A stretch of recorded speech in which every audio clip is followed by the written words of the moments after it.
We set out with the staff to try and make our work at Ashley Court more person-centred. In particular, in our approach to the residents, we started off with one idea, which was the paperwork, to make it more person-centred. But as time has gone on, it's mushroomed into several ideas that are about also staff-centred and resident-centred and relative-centred. It's called a Knowing You, Knowing Me project, and our motto is to infinity and beyond, because it won't stop when the project stops.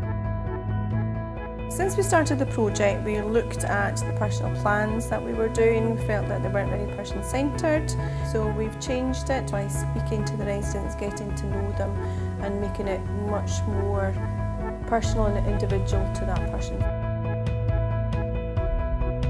So we're going to have photos on the walls of the named nurse and named carer. The named nurses have kind of been responsible for the paperwork, compiling the care plan and the personal plan with the resident and their families. The named nurses are still doing the paperwork, but we have changed the paperwork to make it more person-centred. We've never really used the key workers to their full potential. They have always just kind of been responsible for keeping the person's room tidy, making sure they had enough vests and slippers and that kind of thing. So we really wanted to progress and expand their role, a key worker. You know, a lot of the residents didn't know what that meant. We decided that named carers were more kind of personalised as well. They are going to be, again, responsible for just taking an extra interest in their residents, but really finding out more what makes the person tick.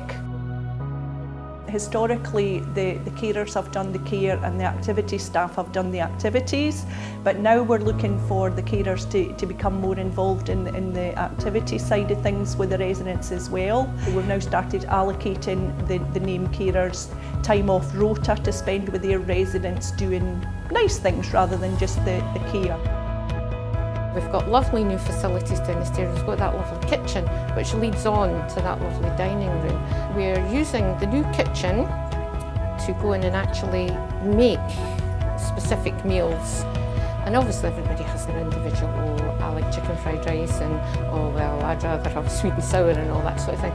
So Eleanor, who's the carer who helps us with this, she does her best to accommodate everybody, and they can go in, they can help in the kitchen, they can just sit and watch, they can observe, and everybody, of course, has a great time eating all the food.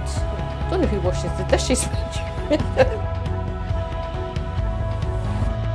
What's next? We'll be taking forward the one-page profiles of staff and residents, so that relatives can come and know who we are as well, a little bit about us and ourselves as social animals rather than just caring staff. Residents will do one-page profiles so that any agency staff who come in will be able to very quickly get to know who they are. And that's probably about as much as we'll get through this time.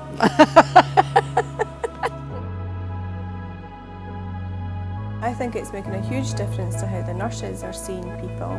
They're actually seeing them as individuals and looking beyond the diagnosis that people have.